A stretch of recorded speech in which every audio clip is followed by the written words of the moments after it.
So in our last video about Bunny Girl Senpai, we talked about how the power of honesty and why it makes Sakata a mismatch for someone like Miyazawa. We also said that we might be setting up another time loop in which Tomoe doesn't try to avoid being asked out, but tries to be asked out. That is essentially what this 6th episode boiled down to, her once again causing a loop because she didn't get the outcome she wanted. However, the way she goes about it is dishonest. She is hoping by sheer weight of repetition that Sakata's heart might change toward her, because from her side, the repetition and increased time she spends with him is causing her own heart to do just that. She feels she can't be honest about this intent though, and so pretends that she doesn't realize that time is looping. Of course, honesty is an ongoing problem for her. This entire crisis began because she was afraid of honesty in dealing with Miyazawa and the fallout of being honest around Rina and her other friends. Those friends themselves do not seem to value someone's true self, worrying and fussing and judging over surface-level details. They are just the kinds of friends she won for herself when she transformed the person she is in order to fit into the new school. That, of course, was just another bit of dishonesty. She isn't truthful about where she came from or what happened in her past. She was happy to lie to them about having a boyfriend in middle school, and happy to let the lie of her and Sakata persist in order to keep peace. As we've seen all along, though, she constantly worries over her place in her friend group, even coming to school when ill for fear of finding herself on the outside looking in. She juggles all of this falsehood up in the air to keep her friends. And yet, when another falsehood comes around in the form of the rumors, they seem to abandon her anyway. She is depending on lies to prop up her place in class and make peace with the atmosphere, yet lies can also be used against her. What to do with such a treacherous tool? The answer is right there in Sakata, as we went over at length last time. Because he gave up on caring about outside opinion, he isn't compelled to lie or prop up a false image of himself.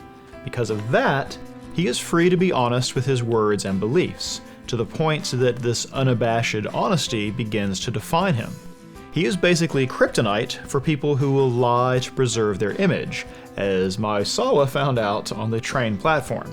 How thoroughly Sakata came out on top in that encounter is plain at the beginning of this episode, when they chance upon each other before boarding.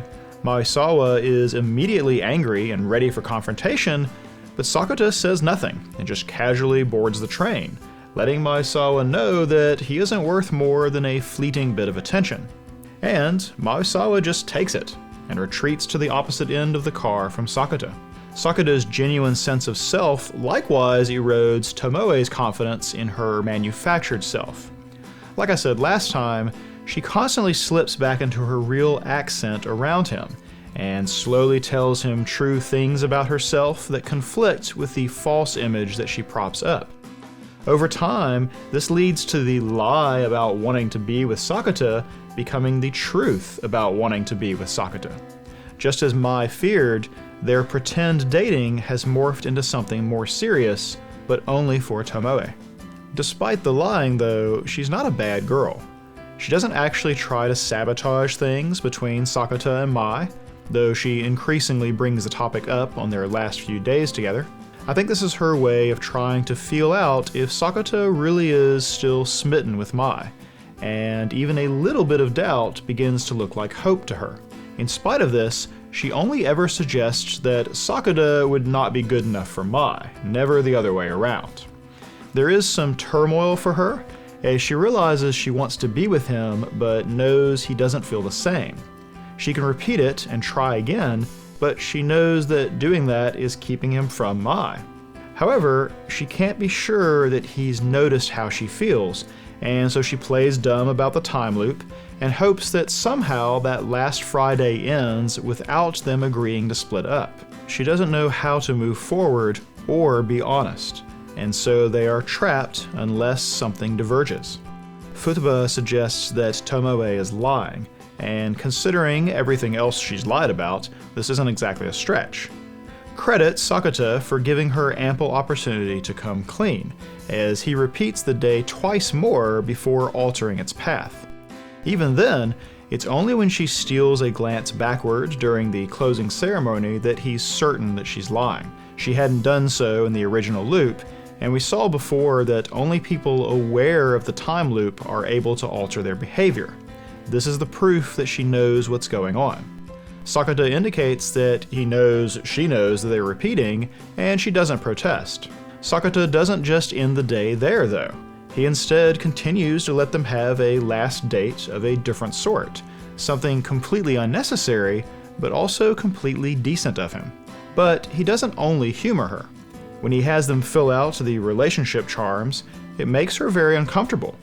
This lie is too near to what she actually hopes for, and it is also Sakata telling what she sees as a bold lie, at odds with his normal fearless honesty.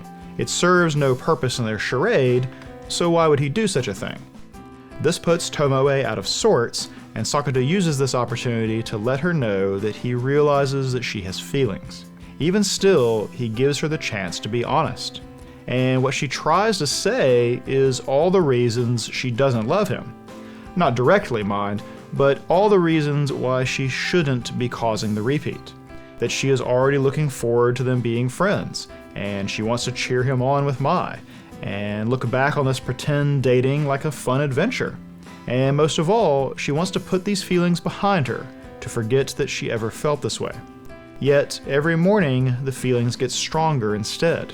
She knows she can't feel this way toward a friend, or toward someone so obviously in love with another.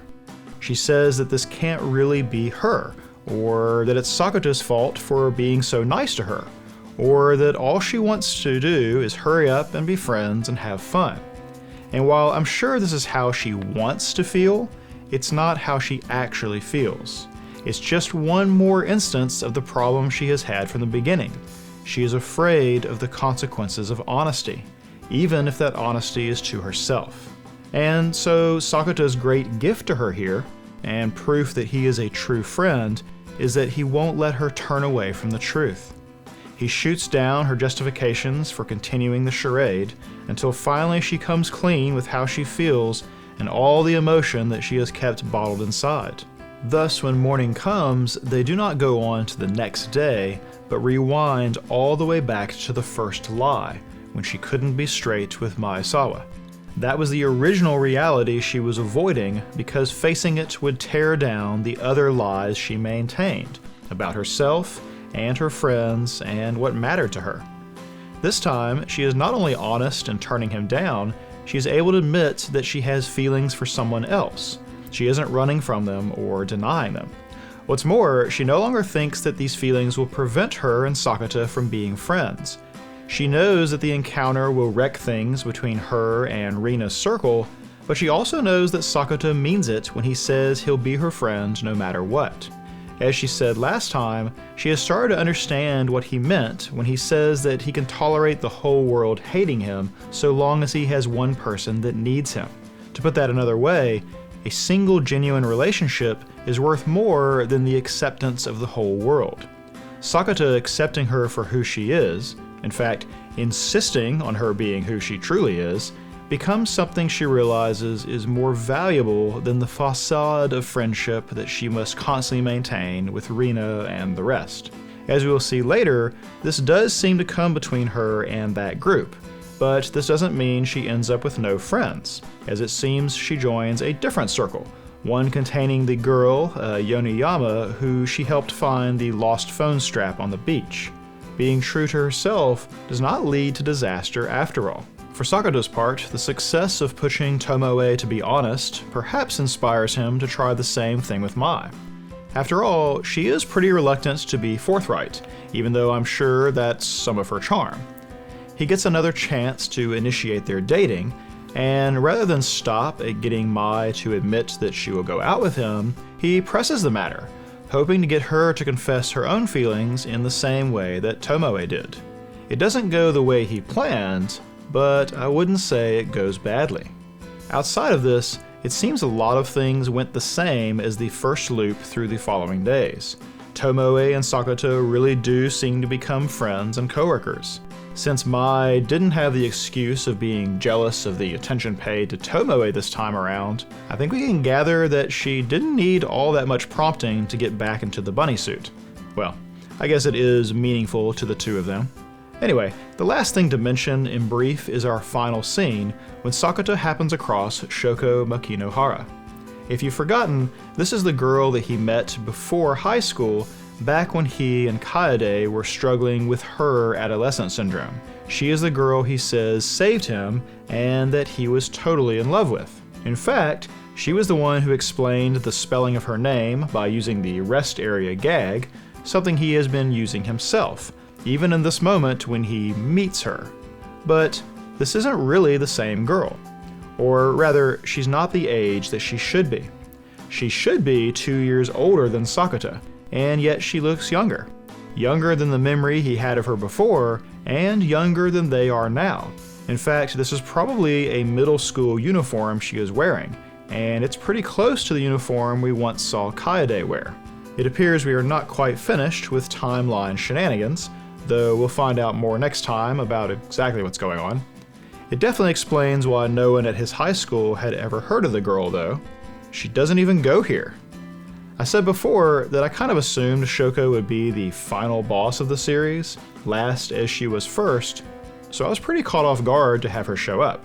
I know I said I'd stop drawing parallels to Monogatari series, but I did already suggest a parallel between Shoko and Hanekawa, and sure enough, the central prop in their encounter is a cat. A white cat, no less. But a living one, at least. It seems it was Schrodinger's cat all along, and when they opened the box in the Monogatari universe, the cat was dead, while in this universe, the cat was alive. Anyway, maybe this next arc won't be Shoko's arc exactly. The similar middle school uniform makes me think we might instead start to work on Kaede and her situation, as that would also build off of Mai bringing her the dress and befriending her. Regardless though, it's becoming increasingly clear that Sakata is somehow a nexus point for a lot of adolescent syndrome phenomena, and I'm pretty curious to find out why.